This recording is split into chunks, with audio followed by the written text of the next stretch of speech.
Good morning to all of you and welcome back to my online classes. I am doctor Ashok Yadav. Krishna magnet mind में आप सभी का हार्दिक अभिनंदन एवं स्वागत है। अब हम लोग सॉल्व कर रहे हैं यूरो कोऑर्डिनेटा के कुछ इंपॉर्टेंट क्वेश्चंस के विषय में। प्रीवियस वीडियो सेगमेंट्स में हम लोगों ने यूरो कोऑर्डिनेटा से रिलेटेड टोटल 25 क्वेश्चंस को सॉल्व किया था। आज आइए वीडियो सेगमेंट्स के इस इंपॉर्टेंट कड़ी में हम लोग 25 के आगे जो इंपॉर्टेंट क्वेश्चंस हैं और करीब करीब हर एक कम्पिटिटिव एग्जामिनेशंस में पूछे जाते हैं उसके विषय हम लोग डिस्कस करेंगे। तो आइए स्टार्ट करते हैं और देखते हैं 26 नंबर क्या है ना। इन सल्पा डेवलपमेंट अकर्स विदिन। जो सल्पा होता है, सल्पा का विकास कहाँ पाया जाता है? पहला है लैंड, दूसरा है मड, तीसरा है मरीन वाटर और चौथा है पेरेंट्स बॉडी। तो इसका जो सल्पा का डेवलपमेंट होता है वो कहाँ होता है आप बताइए, समय दिया जा रहा है। तो सल्फा का जो डेवलपमेंट होता है वो कहाँ होता है? मरीन में, अर्थात ये समुद्री हैबिटेट में पाए जाते हैं, मरीन हैबिटेट में पाए जाते हैं, समुद्री जलों में पाए जाते हैं। इसलिए इनका जो डेवलपमेंट होता है वो कहाँ होता है? मरीन वाटर में होता है, अर्थात समुद्री जल में देखने को मिलता है। तो इसमें कौन सा ऑप्शन सही होगा? ऑप्शन नंबर सी सही होगा। ठीक, आइए बात करते हैं question number 27। Order of Oikopleura is. Oikopleura का जो गढ़ है, ऑर्डर है, वो कौन सा है? पहला है इंटेरोगोनिया, दूसरा है इंडोस्टाइलोफोरा, तीसरा है प्लूरोगोना और चौथा है नन। तो इसमें जो सही ऑप्शन होगा वो कौन सा होगा? वो ये ऑप्शन नंबर बी सही होगा। Endostylophora is related to the order of Oikopleura. तो आइकोप्ल्यूरा का जो ऑर्डर होता है वो क्या होता है? इंडोस्टाइलोफोरा होता है। आप इसको रिमार्क कर लेंगे, it is so much important. ठीक, बहुत ही इंपॉर्टेंट है, हर एक एग्जामिनेशन में पूछा जाता है। ठीक, और बीएससी के पॉइंट ऑफ व्यू से बहुत ही इंपॉर्टेंट है। तो ऑर्डर ऑफ आइकोप्ल्यूरा कौन सा है? ऑप्शन नंबर बी सही होगा, इंडोस्टाइलोफोरा। ठीक, आइए बात करते हैं question number 28। Budding is absent in. ऐसा कौन सा क्लास है यूरोकोडेटा का जिसमें बडिंग नहीं पाया जाता है? ठीक, पहला है थैलिएसिया, दूसरा है एसिडिएसिया, तीसरा है लार्वेसिया और चौथा है इंटेरोगोना, है ना। तो इसमें सही ऑप्शन क्या होगा? इसमें ऑप्शन नंबर सी सही होगा, अर्थात जो लार्वेसिया क्लास के मेंबर्स होते हैं उनमें बडिंग देखने को नहीं मिलता है। ठीक, अर्थात मुकुलन की प्रक्रिया नहीं पाई जाती है। तो कौन सा ऑप्शन सही होगा? ऑप्शन नंबर सी सही होगा। ठीक, it is so much important. आइए बात करते हैं question number 29। Ciona is found solitary attach to rock and shipped by. Ciona जो होता है वो सॉलिटरी होता है, एकांतवासी होता है और रॉक से अटैच्ड होता है। तो ये जो रॉक से अटैच्ड होता है वो उसको क्या कहते हैं, किस नाम से जाना जाता है? सियोना क्या होता है? ये सेडेंट्री होता है, अर्थात एक ही स्थान पर पाया जाता है और किसी के साथ अटैच्ड होता है, किसी के साथ चिपक कर रहता है ना। ये मूवमेंट नहीं करता है, सेडेंट्री है तो एक जगह ही स्थित रहता है। तो कह रहा है कि ये जिसके साथ लगा होता है, जिस रॉक से, जिस चट्टान से लगा होता है, उसको क्या कहते हैं? पहला है होल्ड फास्ट, दूसरा है फूट, तीसरा है बोथ और चौथा है नन। तो इसमें सही ऑप्शन क्या होगा? इसमें सही ऑप्शन होगा ऑप्शन नंबर 1, अर्थात जिसके साथ ये जुड़े होते हैं, जिस रॉक से, जिस चट्टान से अटैच होते हैं, उसको हम क्या कहते हैं? होल्ड फास्ट कहते हैं। क्या कहते हैं? होल्ड फास्ट कहते हैं। ऑप्शन नंबर ये सही है। जैसा कि आप इस फिगर में देखिए, ये सियोना का फिगर है। तो ये सियोना जिस चट्टान से लगा हुआ है, देखिए आप, जिस चट्टान से ये लगा हुआ है उसको हम क्या कहते हैं? होल्ड फास्ट के नाम से जानते हैं। ठीक, तो सियोना जो होता है ये सेडेंट्री होता है, स्टैटिक होता है, एक ही स्थान पर पाया जाता है, इसमें मूवमेंट नहीं होता है। तो ये क्या होता है कि ये जिससे लगा होता है, जिस रॉक, जिस चट्टान से अटैच्ड होता है, उसको क्या कहते हैं? होल्ड फास्ट के नाम से जानते हैं। It is so much important. ठीक, अगला देखिए, हम लोग बात करते हैं बोट्राइलस फेरिंग्स हैज़ रेक्टेंगुलर। जो बोट्राइलस होता है, इसका जो फेरिंग्स होता है वो कैसा होता है? रेक्टेंगुलर होता है। कैसा होता है? रेक्टेंगुलर होता है। और इसको किस नाम से जाना जाता है? पहला है होल्ड फास्ट, दूसरा है स्टिग्माटा, तीसरा है स्टोलेन और चौथा है टेस्ट। तो इसमें सही क्या होगा? ऑप्शन नंबर बी सही होगा, जिसको हम स्टिग्माटा कहते हैं। ठीक, तो इसका जो रेक्टेंगुलर शेप्ड बोट्राइलस फेरिंग्स का जो रेक्टेंगुलर शेप्ड होता है उसको हम क्या कहते हैं? उसको हम स्टिग्माटा के नाम से जानते हैं। ऑप्शन नंबर 20 में सही होगा। ठीक, आइए अब हम लोग बात करते हैं क्वेश्चन नंबर 31 के विषय में। देखते हैं 31 में क्या है। Ciona is hermaphrodite and gonads lies into the loop of. Ciona जो होते हैं ये उभयलिंगी होते हैं, हर्मोफ्रोडाइट होते हैं, अर्थात both the sex organs are present in one species, अर्थात एक ही स्पीसीज में दोनों सेक्स ऑर्गन्स पाए जाते हैं, male as well as the female दोनों। तो कह रहा है इनका जो गोनट्स होता है ये जो जिस लूप के अंदर होते हैं वो कौन सा है, उसको क्या कहते हैं, अर्थात कहाँ पाया जाता है ना। तो कह रहा है सियोना एक हर्मोफ्रोडाइट एनिमल्स होता है और इसके जो गोनट्स होते हैं वो किस लूप में पाए जाते हैं, कहाँ पाए जाते हैं? पहला इंटेस्टाइन, दूसरा स्टमक, तीसरा सैक और चौथा है एट्रियम। तो इसमें जो सही ऑप्शन होगा क्या होगा? ऑप्शन नंबर सी सही होगा। आप इसको रिमार्क कर लेंगे, ऑप्शन नंबर सी इसमें सही होगा। अर्थात जो सैक होता है इसी में इनके गोनट्स देखने को मिलते हैं। ठीक, आइए बात करते हैं क्वेश्चन नंबर 32। डोलियोलम एज, जो डोलियोलम होते हैं वो क्या होते हैं, कैसे इनके हैबिटेट होते हैं? हैबिटेट पूछा जा रहा है कि ये इनका जो हैबिटेट होता है ये कैसा होता है, कहाँ पाए जाते हैं? पहला है पेलेजिक, दूसरा है विंडी, तीसरा है कॉलोनियल और चौथा है एसिडियन। तो जो डोलियोलम होते हैं बच्चों ये समुद्री होते हैं। कैसे होते हैं? समुद्री होते हैं और ये पेलेजिक होते हैं। ठीक है ना, अर्थात ये कैसे होते हैं? समुद्री जल में पाए जाते हैं और इनका जो हैबिटेट होता है वो कैसा होता है, इनका नेचर कैसा होता है? ये पेलेजिक होते हैं। ठीक, और ये कैसे होते हैं? एक्सक्लूसिवली मेरीन होते हैं, समुद्री होते हैं। ठीक, it is so much important. तो इसमें ऑप्शन नंबर ए सही होगा। ठीक, आइए बात करते हैं question number 33। Clavelina is found in, Clavelina कहाँ पाया जाता है ना, अर्थात ये किस जगह पाया जाता है? पहला है ऑस्ट्रेलिया, दूसरा है यूरोप, तीसरा इंडिया और चौथा है अमेरिका। तो जो क्लेवेलिना है बच्चों ये जो पाए जाते हैं बेसिकली कहाँ देखने को मिलते हैं?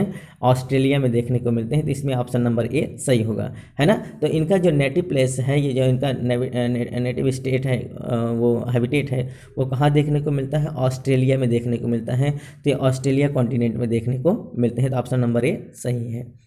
आइए बात करते हैं question number 34। How many lobes found in Ciona mouth, Ciona mouth में कितने लोब्स देखने को मिलते हैं, है ना। कह रहा है कि सियोना माउथ के अंदर कितने लोब्स देखने को मिलते हैं? How many lobes are found in the Ciona mouth? पहला ऑप्शन है 2, दूसरा है 6, तीसरा है 3 और चौथा है 8। तो इसमें जो सही ऑप्शन होगा क्या होगा? ऑप्शन नंबर डी सही होगा। 8 लोब्स देखने को मिलते हैं सियोना के माउथ में। ठीक, it is so much important. आइए बात करते हैं question number 35। How many atrial pore found in Ciona, Ciona में कुल कितने एट्रियल पोर पाए जाते हैं? पहला है 6, दूसरा है 2, तीसरा है 3 और चौथा है 8। तो इसमें जो सही ऑप्शन होगा वो ऑप्शन नंबर ए सही होगा। अर्थात इसमें कितने एट्रियल पोर्स पाए जाते हैं? सियोना में कुल 6 एट्रियल पोर्स देखने को मिलते हैं। कितने? 6 एट्रियल पोर्स। इस प्रकार से ऑप्शन ए सही होता है। ठीक, आइए बात करते हैं question number 36। The endostyle of Urochordata is homologous to which gland of the vertebrates? कह रहा है कि वर्टिब्रेट्स के किस ग्लैंड से ये रिजेंबल करता है इंडो स्टाइल? यूरोकॉर्डेटा का जो इंडो स्टाइल है ये वर्टिब्रेटा के किस ग्लैंड के जैसा होता है, अर्थात किसके उससे वो रिजेंबल करता है। ठीक उसी प्रकार देखने में लगता है। ठीक है, तो the endostyle of the Urochordata is homologous to which gland of the vertebrates? Vertebrates के किस ग्लैंड का ये होमोलॉगस पार्ट्स होता है, होमोलॉगस ऑर्गन्स होता है? कौन? Indo style. यूरोकॉर्डेटा का इंडो स्टाइल किसके साथ रिजेंबल करता है? पहला है पैंक्रियाज, दूसरा है थाइमस, तीसरा है थायराइड और चौथा है एड्रिनल। इसमें जो सही ऑप्शन होगा बच्चों आप रिमार्क कर लेंगे थायराइड ग्लैंड। अर्थात जिस प्रकार से हम लोगों का थायराइड ग्लैंड होता है ठीक उसी प्रकार का फंक्शन इसका होमोलॉगस ऑर्गन करता है। तो ये जो एंडोस्टाइल है ये इसका होमोलॉगस ऑर्गन होता है। तो जो वर्टिब्रेट्स होते हैं वर्टिब्रेट्स के थायराइड ग्लैंड बिल्कुल होमोलॉगस होते हैं, ठीक उसी प्रकार से रिजेंबल करते हैं जिस प्रकार से यूरोकॉर्डेट के इंडोस्टाइल रिजेंबल करते हैं ना। तो आप इसको रिमार्क कर लेंगे, endostyle of Urochordata is the homologous organ of the vertebrate thyroid gland. सही ऑप्शन क्या होगा? ऑप्शन नंबर सी सही होगा, थायराइड ग्लैंड इसमें सही है। आइए बात करते हैं क्वेश्चन नंबर 37।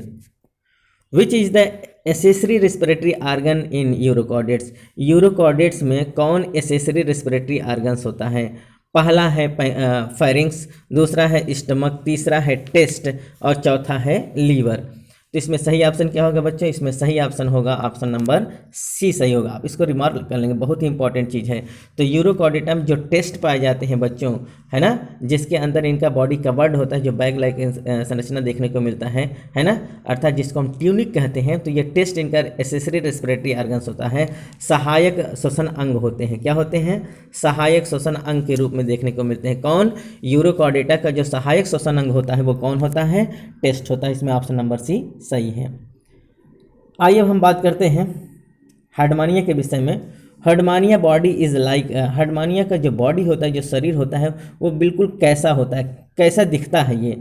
पहला ऑप्शन है मनी बैग जैसा, दूसरा है बैग, तीसरा है पॉट और चौथा है फ्लैट। तो इनका जो बॉडी होता है बच्चों वो कैसा दिखता है? बिल्कुल मनी बैग जैसा दिखता है। कैसा होता है? जैसा कि मैंने बताया था ना पिछले वीडियो सेगमेंट्स में कि जो इनका बॉडी होता है वो कवर्ड होता है, वो ढका होता है एक टेस्ट के अंदर, जिसको हम क्या कहते हैं? वो ट्यूनिक जिसे कहते हैं, अर्थात ट्यूनिक के रूप में उनमें एक खोल पाई जाती है, एक बैग पाई जाती है। उसी बैग के अंदर इनका बॉडी क्या होता है? एम्बेडेड होता है, उसी के अंदर कवर्ड होता है। तो मनी बैग जैसा हर्डमानिया देखने को मिलता है। जैसा कि इस फिगर में आप देखिए, तो इसमें कौन सा ऑप्शन सही होगा बच्चों? ऑप्शन नंबर ए सही होगा। इनका बॉडी मनी बैग जैसा देखने को लगता है। जैसा कि देखिए, ये देखिए ये हर्डमानिया का टोटल बॉडी है। ये देखिए ये इसका जो एक्चुअल बॉडी कौन सा है?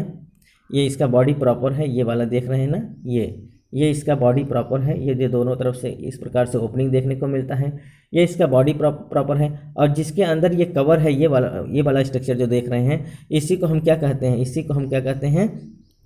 यही हमारा टेस्ट होता है। जैसा देखिए यहाँ लिखा गया है position of the body inside the test, अर्थात ये पूरा इनका प्रॉपर बॉडी है, ये इनका एक्चुअल बॉडी है। और ये जो बॉडी है ये कहाँ है? ये टेस्ट के अंदर कवर्ड है। तो इनका जो टेस्ट है बच्चों, इनका जो टोटल बॉडी है वो बैग लाइक, जैसा देखिए बैग लाइक दिख रहा है ना, तो ये मनी बैग जैसा दिखता है ना। तो इनका जो बॉडी होता है ये मनी बैग जैसा देखने को लगता है ना। तो ये कैसा दिखता है? मनी बैग जैसा। और ये इनका जो प्रॉपर बॉडी होता है वो किससे कवर्ड होता है? टेस्ट से, अर्थात ट्यूनिक से कवर्ड होता है। ठीक है, इट्स सो मच इम्पॉर्टेंट। आइए देखते हैं question number 39। The length of Herdmania is, Herdmania का जो लेंथ होता है वो कितना होता है? 6 to 12 centimetre, 1 to 2 centimetre, 5 to 6 centimetre and 4 to 8 centimetre. तो इसमें जो सही ऑप्शन होगा ऑप्शन नंबर ए सही होगा। इनका जो बॉडी लेंथ होता है वो 6 से 12 सेंटीमीटर होता है। तो कौन सा ऑप्शन सही होगा? ऑप्शन नंबर ए सही होगा। आइए बात करते हैं question number 40। Foot is about part of the total length of the body. इनका जो फुट होता है वो इनके टोटल बॉडी लेंथ का कितना भाग होता है, कितना पार्ट होता है ना। इनके फुट के विषय में पूछा जा रहा है कि फुट इनके टोटल बॉडी लेंथ का कितना पार्ट होता है। पहला है 1/4 ना, अर्थात पहला है 1/4 अर्थात 1/4 पार्ट, दूसरा है 1/3 पार्ट, तीसरा है हाफ पार्ट होता है और चौथा है 1/4 पार्ट होता है। तो इसमें जो सही ऑप्शन होगा वो क्या होगा बच्चों? अर्थात 1/3 पार्ट होता है। तो इनके टोटल बॉडी लेंथ का 1/3 पार्ट जो होता है वो फुट होता है। क्या होता है? फुट। जैसा कि आप देखिए फुट है कौन? ये है, देखिए इसको हम क्या कहते हैं? ये पूरा जो स्ट्रक्चर आप देख रहे हैं इसको हम क्या कहते हैं? पूरा ये फुट है। तो ये जो फुट है ये क्या होता है? ये इनके बॉडी का टोटल 1/3 पार्ट बनाता है। कितना? 1/3 पार्ट, अर्थात 1/3 भाग इनके बॉडी के लेंथ का कौन होता है? फुट होता है। ठीक, it is so much important. ठीक है, आइए बात करते हैं question number 41। Herdmania found in, Herdmania कहाँ पाया जाता है? अर्थात इसके हैबिटेट के विषय में पूछा जा रहा है कि हर्डमानिया फाउंड इट। पहला है अटलांटिक ओशियंस, दूसरा है पैसिफिक ओशियंस, तीसरा है बोथ ए एंड बी और चौथा है नन। अर्थात ये अटलांटिक महासागर में पाए जाते हैं कि प्रशांत महासागर में पाए जाते हैं कि दोनों जगह पाए जाते हैं कि कहीं नहीं पाए जाते। तो इनका जो सही ऑप्शन है बच्चों वो क्या होता है? ऑप्शन नंबर सी सही होता है। अर्थात ये दोनों जगह देखने को मिलते हैं, अटलांटिक ओशियंस में as well as the Pacific oceans, दोनों जगह। प्रशांत महासागर में भी देखने को मिलते हैं और अटलांटिक महासागर में भी ये देखने को मिलते हैं। तो हर्डमानिया का हैबिटेट कहाँ है? Atlantic oceans as well as the Pacific. तो इस प्रकार से ऑप्शन कौन सा सही होता है? ऑप्शन नंबर सी सही होता है। ठीक, आइए बात करते हैं question number 42। Herdmania is also called, Herdmania को और किस नाम से जाना जाता है? वो बहुत ही पॉपुलर नाम है। जो बच्चों हमने रेड से लिख दिया है ये, तो ये रेड वाला जो है ये बहुत मोस्ट इंपॉर्टेंट है, जो हर एक साल पूछा जा रहा है। ठीक, तो जहाँ जहाँ मैंने रेड से लिख दिया है, रिमार्क कर दिया है, ये बहुत ही इंपॉर्टेंट क्वेश्चन है। ठीक, तो हर्डमानिया या आल्सो कॉल्ड, हर्डमानिया को हम किस नाम से और जानते हैं? बहुत ही पॉपुलर नेम है। पहला है बैग, दूसरा है सी स्क्विड्स, तीसरा है स्यूट और चौथा है पोर। तो इसको जिस नाम से जानते हैं बच्चों वो क्या है? उसको हम सी स्क्विड्स कहते हैं, अर्थात समुद्री पिचकारी के नाम से जानते हैं, है ना बच्चों। अर्थात जब ये क्या होता है, ये डिफेंस मैकेनिज्म कैसे करता है? जब ये किसी से टच करता है या जब ये देखता है कि हमारे ऊपर खतरा होने वाला है, तो ये क्या होता है? इसके जो दोनों सिरा देखिए, यहाँ देखिए इस प्रकार से छलनी जैसी दिख रही है ना स्ट्रक्चर ये, तो इनका जो है यहाँ से ये क्या करते हैं? यहाँ से ये पानी फेंकना शुरू कर देते हैं, तो दोनों तरफ से क्या पिचकारी जैसा वाटर बाहर निकलने लगता है। ठीक है, तो इसमें देखिए बच्चों जो छलनी जैसा दिख रहा है, चूँकि ये फिल्टर फीडर होते हैं, किसी भी चीज़ अर्थात पानी को ये अंदर ग्रहण कर लेते हैं और फिर पानी में से चीज़ों को छान कर वो ग्रहण करते हैं। ठीक ना, तो ये फिल्टर फीडर होते हैं, छान कर अपना भोजन लेते हैं, इसलिए इनमें देखिए इस प्रकार से छन्नी जैसा संरचना देखने को मिलता है। तो ये बहुत ही इंपॉर्टेंट चीज़ है कि हर्डमानिया को हम किस नाम से जानते हैं, सी स्क्विड्स के नाम से जानते हैं, समुद्री पिचकारी के रूप में जानते हैं। और ये जब अपने ऊपर किसी प्रकार का आक्रमण देखते हैं, किसी प्रकार से इनको डेंजर जोन दिखाई देता है, तो ये क्या करते हैं, इनके दोनों तरफ से क्या होता है, वाटर बाहर की ओर निकलने लगता है ना। तो ये समुद्री पिचकारी जैसा जो बिहेव होता है, इसी की वजह से इनको हम क्या कहते हैं, सी स्क्विड्स के नाम से जानते हैं। तो इसमें ऑप्शन नंबर बी सही होगा, है ना। तो हर्डमानिया को हम और किस नाम से जानते हैं, सी स्क्विड्स के नाम से जानते हैं, समुद्री पिचकारी के नाम से जानते हैं। It is so much important. ठीक, जैसा कि आप इस फिगर में देखिए, यहाँ देखिए इसके दोनों पार्ट, यहाँ देखिए, ये देखिए दोनों तरफ ओपनिंग देखने को मिलती है, देख रहे हैं ना, है ना। अर्थात इसको हम क्या कहते हैं, ब्रोंकियल साइफॉन्स कहते हैं। यहाँ देखिए जो पाया जाता है, यहाँ एट्रियल साइफॉन्स देखने को मिलता है। और ये अपर्चर है, यहाँ देखिए जो डॉर्सल रीजन पर देखने को मिल रहा है, इसको हम एट्रियल अपर्चर कहते हैं। और जो एंटीरियल रीजन पर दिख रहा है, उसको हम क्या कहते हैं, ब्रोंकियल अपर्चर कहते हैं। तो दो छिद्र इसमें देखने को मिलते हैं, atrial aperture as well as the branchial aperture. ठीक, तो ये यहाँ क्या होते हैं, छलनी जैसी स्ट्रक्चर देखने को मिलती है, और ये सी स्क्विड्स के रूप में, समुद्री पिचकारी के रूप में पानी को बाहर निकालने का काम करते हैं। ठीक, तो आइए हम बात करते हैं अगला क्वेश्चन। ये देखिए बहुत खूबसूरत स्ट्रक्चर देखने को लग रहा है। अगला हम बात करते हैं question number 43, which is around the bronchial साइफॉन, है ना। अर्थात ब्रोंकियल साइफॉन के अराउंड, ब्रोंकियल साइफॉन के चारों तरफ क्या देखने को मिलता है, क्या पाया जाता है ब्रोंकियल साइफॉन के चारों। पहला है ब्रोंकियल मसल्स, दूसरा है एट्रियल मसल्स, तीसरा है ब्रोंकियो एट्रियल मसल्स, और चौथा है ब्रोंकियल सैक। तो इसमें क्या सही ऑप्शन होगा बच्चों, क्योंकि ये ब्रोंकियल साइफॉन के इर्द गिर्द पाए जा रहे हैं, इसमें इसलिए जो इसमें सही ऑप्शन होगा, ऑप्शन नंबर ए सही होगा। ब्रोंकियल मसल्स इनके अराउंड पाए जाते हैं, किसके अराउंड, ब्रोंकियल साइफॉन के अराउंड जो मसल्स पाया जाता है उसको हम क्या कहते हैं, ब्रोंकियल मसल्स कहते हैं। जैसा कि इस फिगर में आप देखिए, अभी हम दिखा रहे थे, यहाँ देखिए, ये देखिए, देख रहे हैं ना। तो ये क्या है, ब्रोंकियल साइफॉन है, ये देख रहे हैं ब्रोंकियल साइफॉन।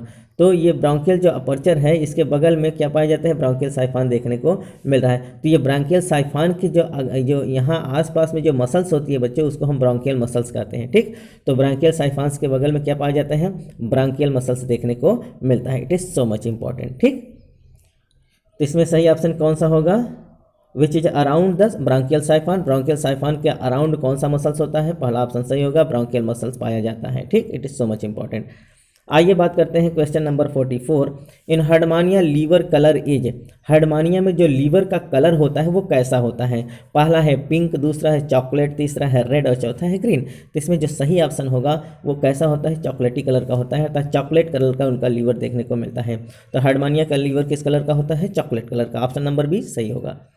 आइए बात करते हैं question number 45, who is lies in the wall of the stomach, intestine and rectum, है ना। अर्थात कह रहा है स्टमक, इंटेस्टाइन और रेक्टम के वॉल में क्या पाया जाता है, कौन सा ग्लैंड्स देखने को मिलता है, कौन सा ग्लैंड उपस्थित होता है। पहला है पाइलोरी ग्लैंड, दूसरा है लीवर ग्लैंड, तीसरा है ब्रोंकियल ग्लैंड्स और चौथा है एट्रियल ग्लैंड। तो स्टमक, इंटेस्टाइन और रेक्टम के वॉल के बगल में जो ग्लैंड पाया जाता है बच्चों, उसको हम पाइलोरी ग्लैंड कहते हैं। क्या कहते हैं, पाइलोरी ग्लैंड कहते हैं। तो पाइलोरी ग्लैंड इज रिस्पॉन्सिबल, या pyloric gland is related to the stomach, intestine as rectum. अर्थात स्टमक, इंटेस्टाइन और रेक्टम के वॉल के बगल में जो पाया जाता है उस ग्लैंड को हम क्या कहते हैं, पाइलोरी ग्लैंड कहते हैं। आप इसको रिमार्क कर लेंगे, it is so much important. कौन सा ग्लैंड पाया जाता है, पाइलोरी ग्लैंड। तो इस प्रकार से ऑप्शन कौन सा सही होता है, ऑप्शन नंबर ए सही होता है। आइए बात करते हैं question number 46, how many main blood vessels found in blood vascular system of Herdmania. अर्थात हर्डमानिया के मेन ब्लड वेसल्स में कुल कितने ब्लड वेस्कुलर सिस्टम में कुल कितने मेन ब्लड वेसल्स पाए जाते हैं। हर्डमानिया के ब्लड वेस्कुलर सिस्टम में कुल कितने मेन ब्लड वेसल्स पाए जाते हैं।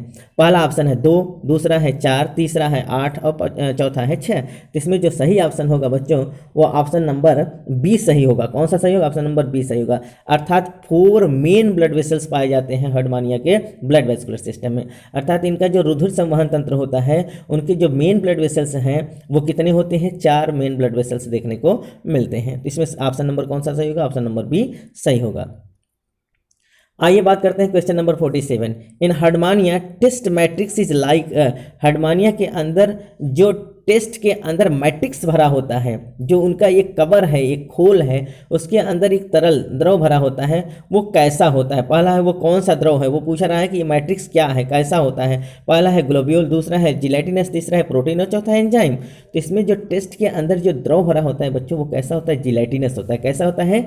जिलेटिनस होता है। आप इसको रिमार्क कर लेंगे, it is so much important. तो उनमें क्या होता है, हर्डमानिया के टेस्ट के अंदर जो मैट्रिक्स भरा होता है, जो एक द्रव्य भरा होता है, वो क्या होता है? जिलेटिनस होता है। ठीक, तो इसमें ऑप्शन नंबर कौन सा सही होगा? ऑप्शन नंबर बी सही होगा।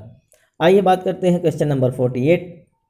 विच इज कैलकेरियस बॉडी, अर्थात हर्डमानिया के पूरे शरीर का कौन सा भाग कैलकेरियस होता है, अर्थात कैल्शियम कार्बोनेट्स के बने होते हैं। कैलकेरियस मीन्स कैल्शियम कार्ब, अर्थात हर्डमानिया का कौन सा बॉडी का कौन सा पार्ट कैलकेरियस होता है, अर्थात वो क्या होते हैं? कैल्शियम कार्बोनेट के बने होते हैं। पहला है फाइब्रिल्स, दूसरा है स्पिक्यूल्स, पहला है फाइब्रिल्स, दूसरा है स्पिक्यूल्स, तीसरा है वेसल्स और चौथा है मैट्रिक्स। तो इसमें जो सही ऑप्शन होगा बच्चों, वो ऑप्शन नंबर बी सही होगा, स्पिक्यूल्स। इसमें जो स्पिक्यूल्स पाए जाते हैं वो कैलकेरियस होते हैं, अर्थात वो कैल्शियम कार्बोनेट के बने होते हैं। इस फिगर में आप देखिए, इनका जो देखिए टेस्ट का टीएस है, अर्थात मैंने जो बताया था ना, जिनके अंदर इनकी बॉडी कवर्ड होती है, तो टेस्ट का अगर हम टीएस काटेंगे तो उसमें ऐसा दिखाई देता है। तो इनमें क्या क्या देखने को मिल रहे हैं देखिए, तो इसमें माइक्रो, देखिए यहाँ लिखा गया माइक्रो स्क्लेर्स और दूसरा है मेगा स्क्लेर्स ना।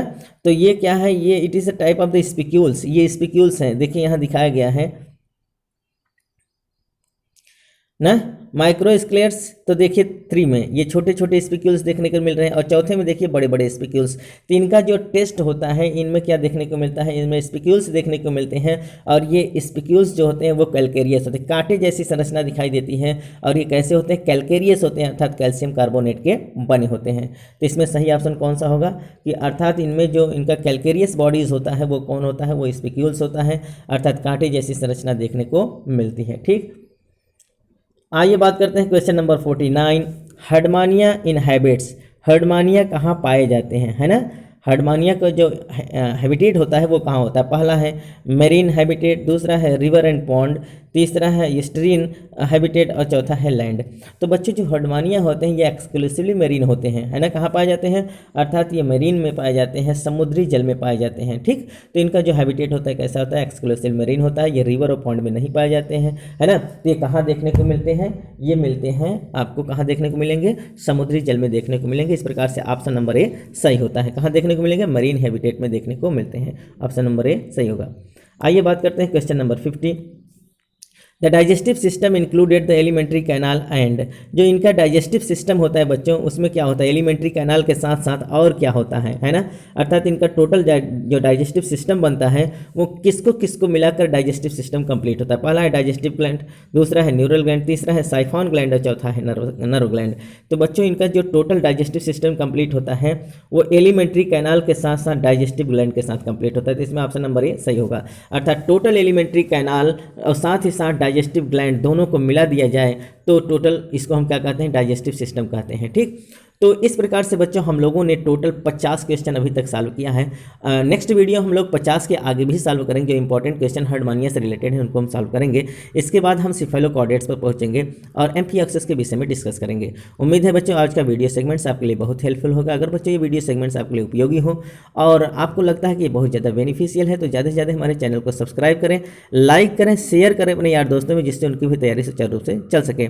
हम इसी वीडियो चैनल के माध्यम से बच्चों ज़्यादा से ज़्यादा क्वेश्चंस को ऑब्जेक्टिव सॉल्व कराएंगे और इसके पश्चात हम डिस्क्रिप्टिव क्वेश्चंस भी सॉल्व कराने की कोशिश करेंगे। जितने भी इंपॉर्टेंट क्वेश्चंस ये प्रोफेसर राजेंद्र सिंह रज्जू भैया विश्वविद्यालय प्रयागराज में पूछे जाते हैं, हम लगभग करीब सबको सॉल्व कराएंगे। तो बच्चों आपको इसको नोट्स बनाने की ज़रूरत नहीं है, हम डिस्क्रिप्शन बॉक्स में हम इसका PDF दे दे रहे हैं, आप बिल्कुल PDF उसको नोट कर लेंगे और इसको ज़्यादा से ज़्यादा वीडियो को देख कर तैयार करें। ठीक, तो मिलते हैं बच्चों नेक्स्ट वीडियो में नेक्स्ट सेगमेंट के साथ। तब तक के लिए बच्चों धन्यवाद।